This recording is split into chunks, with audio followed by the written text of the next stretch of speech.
यहाँहरू सम्पूर्णलाई हार्दिक नमस्कार गर्न चाहन्छु। आज पनि हामी विनी पराशर र शिक्षक सेवा आयोग तयारी कक्षा भाग 8 लिएर उपस्थित भइसकेका छौँ।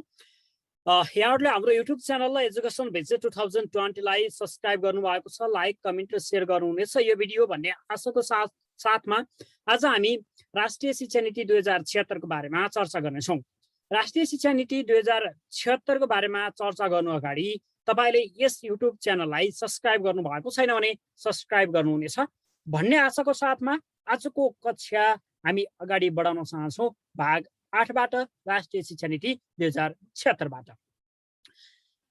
राष्ट्रिय शिक्षा नीति 2076 7/18 मा स्वीकृत भएको, यसलाई नेपाल सरकार मन्त्री परिषदबाट 76 7/18 मा स्वीकृत भएको हो भने शिक्षा विज्ञान तथा प्रविधि मन्त्रालयले यसलाई प्रकाशन गरेको हो। यो कुरा चाहिँ बुझौँ। शिक्षा विज्ञान तथा प्रविधि मन्त्रालय प्रकाशन गरेको नेपाल सरकार मन्त्री परिषदबाट 2076 7/18 मा स्वीकृत भएको राष्ट्रिय शिक्षा नीति 2076 भनेर बुझौँ।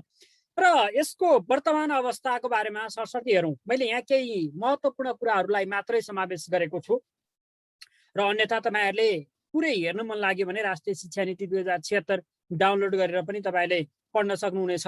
मैले यहाँ केही महत्त्वपूर्ण कुरा, छुटाउन नहुने कुराहरूलाई मात्रै मैले यस भिडियोमा समावेश गरेको छु। पूर्व प्राथमिक शिक्षामा कुल 84.7% पुगेको छ, यो सम्झौँ। पूर्व प्राथमिक शिक्षामा कुल भर्ना दर 84.7% भनेर बुझौँ। र प्रारम्भिक बाल विकासको अनुभव सहित कक्षा 1 मा भर्ना हुने बालबालिकाको प्रतिशत 66.9%।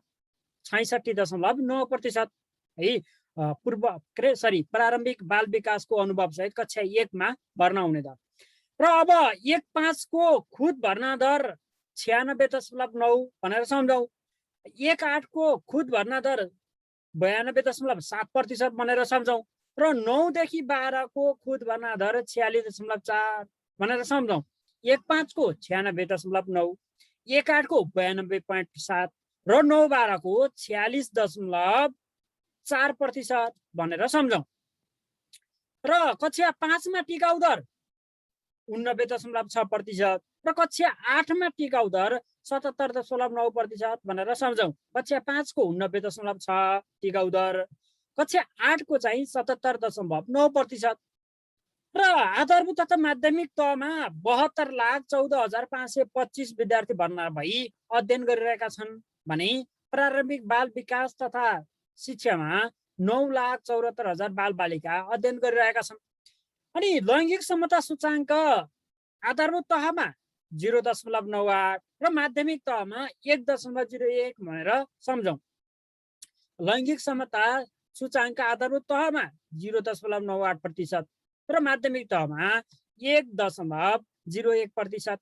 र कक्षा दोहोऱ्याउने दर 1/5 मा 3.8%, 6/8 मा 4.4% र 9-10 मा 3.7% भनेर सम्झौँ। यो विद्यालय दोहोऱ्याउने दर 1/5 मा 3.8, 6/8 मा 4.4 र 9-10 मा 3.7% भनेर सम्झौँ। अनि 35,055 वटा विद्यालयहरू हाल स्थापना भई सञ्चालनमा रहेका छन् भन्ने कुरा पनि नभुलौँ। 35,055 सार्वजनिक र निजी गरी 35,055 विद्यालयहरू स्थापना भई सञ्चालनमा छन्। र शिक्षामा पहुँच बढाउन वैकल्पिक तथा खुल्ला शिक्षाका अवसरहरू उपलब्ध छन्। करिब 23% विद्यार्थीहरू निजी क्षेत्रले सेवा प्रवाह गरिरहेको छ। 23% विद्यार्थीहरूलाई। र 68 सालको जनगणना अनुसार 15 वर्ष माथिको जनसङ्ख्याको साक्षरता दर 58% छ। र 74-75 मा 14 देखि 24 वर्ष उमेर समूहको साक्षरता दर 88.6% छ भनेर बुझौँ। अनि 51 वटा जिल्ला साक्षर जिल्ला घोषणा भइसकेका छन्। 2076 लाई साक्षर नेपाल वर्षको रूपमा घोषणा गरिएको छ। हो यो सम्झौँ। 2076 लाई साक्षर नेपाल वर्षको रूपमा कुन वर्षलाई घोषणा गरिएको थियो भन्दा 2076। र सिकाइको अवसर विस्तार गर्न 2151 वटा सामुदायिक सिकाइ केन्द्रहरू स्थापना भई सञ्चालनमा छन्। 2151 वटा सामुदायिक सिकाइ केन्द्रहरू स्थापना भई सञ्चालनमा छन्। र उच्च शिक्षामा सहजै देखिने भर्ना दर करिब 15% पुगेको छ। र नेपालमा 11 वटा विश्वविद्यालय र 6 वटा स्वास्थ्य विज्ञान सम्बन्धी प्रतिष्ठानहरू सञ्चालन भइरहेका छन्। 11वटा विश्वविद्यालय, 6वटा स्वास्थ्य विज्ञान सम्बन्धी प्रतिष्ठानहरू। अनि 45वटा बहुप्राविधिक विद्यालयहरू छन्। 397वटा प्राविधिक शिक्षा प्रदायक सामुदायिक विद्यालयहरू छन्। 429वटा निजी लगानीका प्राविधिक शिक्षालय सञ्चालनमा छन्। अनि 9-12 लागि 443वटा सामुदायिक विद्यालयहरूमा प्राविधिक तथा व्यावसायिक शिक्षा कार्यक्रम सञ्चालन भइरहेको छ। 9-12 मा 443वटा सामुदायिक विद्यालयमा फेरि 443वटा। र अहिले प्राविधिक तथा व्यावसायिक शिक्षा र तालिम प्रदायक संस्थाहरूको सङ्ख्या 1305 पुगेको छ। प्राविधिक तथा व्यावसायिक तालिम शिक्षा र तालिम प्रदायक संस्थाहरूको सङ्ख्या 1305। अब यो शिक्षा नीतिको आवश्यकता किन भन्ने कुरा, अब यसले सन् 2022 भित्र अति कम विकसितबाट विकासशील राष्ट्र बन्ने लक्ष्य लिएको छ। 22 भित्र, सन् 2022 भित्र अति कम विकसितबाट विकासशील राष्ट्र बन्ने लक्ष्य लिएको छ भने 2030 सन् 2030 सम्म मध्यम आय भएको राष्ट्रको रूपमा स्तरोन्नति गर्ने राष्ट्रिय सङ्कल्पले नयाँ शिक्षा नीति तर्जुमाका मूल आधार हुन्। अब यो 2030 सम्म मध्यम आय भएको मुलुकका भएको राष्ट्रका रूपमा स्तरोन्नति गर्ने भनेको छ। मध्यम आय भएको राष्ट्रका रूपमा स्तरोन्नति गर्ने सन् 2030 सम्म र सन् 2022 भित्र अति कम विकसितबाट विकासशील राष्ट्र बन्ने लक्ष्य लिएको छ। र यसको यो नीतिको आवश्यकता के हो भन्दा, छरिएर रहेका शिक्षा क्षेत्रका नीतिहरूलाई एकीकृत र संहिताबद्ध गरी एकीकृत राष्ट्रिय शिक्षा नीतिको खाँचो पुरा गर्ने ध्येयले यो राष्ट्रिय शिक्षा नीति के गर्नु परेको हो, तर्जुमा गर्नु परेको अथवा ल्याउनु परेको हो। यो शिक्षा नीतिको आवश्यकता त्यस्तो छ।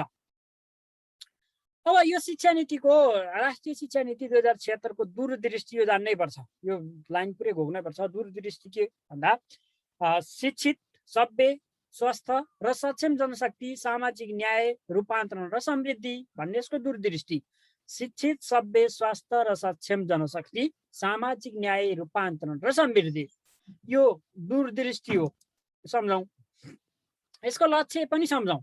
सबै तहको शिक्षालाई प्रतिस्पर्धी, प्रविधि मैत्री, रोजगारमूलक र उत्पादनमुखी बनाई देशको आवश्यकता अनुरूपको मानव संसाधन विकास गर्ने यसको लक्ष्य हो। सबै तहको शिक्षालाई प्रतिस्पर्धी, प्रविधि मैत्री, रोजगारमूलक र उत्पादनमुखी बनाई देशको आवश्यकता अनुरूपको मानव संसाधन विकास गर्ने भनेर यसले लक्ष्य लिएको छ। अब यसका उद्देश्यहरू 13वटा छन्। सरस्वती तपाईँहरूले डाउनलोड गरेर यी उद्देश्यहरूलाई हेर्नुहोला। उद्देश्यहरू यसले 13वटा उद्देश्यहरू किटान गरेको छ। राष्ट्रिय शिक्षा नीति 2076 का उद्देश्य कतिवटा छन् भनेर सोध्न पनि सक्छ, अथवा कुन हो होइन भनेर पनि सोध्न सक्छ। त्यसकारण यो 13वटा शिक्षा नीति तपाईँले सरस्वती हेर्नुहोला, यो शिक्षा नीति डाउनलोड गरेर। र यसका रणनीतिहरू 33वटा छन्। यसले 33वटा रणनीति लिएको छ। यी उद्देश्य पुरा गर्नको लागि 33वटा रणनीति लिएको छ। हवस् त, आजको लागि भाग 8 यति नै। अर्को भागमा फेरि भेटौँला र हामीले अझ कसरी तपाईँहरू सामु यो तयारी कक्षा ल्याउँदा ठिक हुनेछ त्यो प्रतिक्रिया तपाईँले कमेन्टमा गर्नुहुनेछ र हाम्रो युट्युब च्यानललाई सब्स्क्राइब गर्नुहुनेछ भन्दै आजको यस कक्षाबाट हामी सबैलाई बिदा दिनुहोस्। नमस्कार, यहाँको समय शुभ रहोस्। धन्यवाद।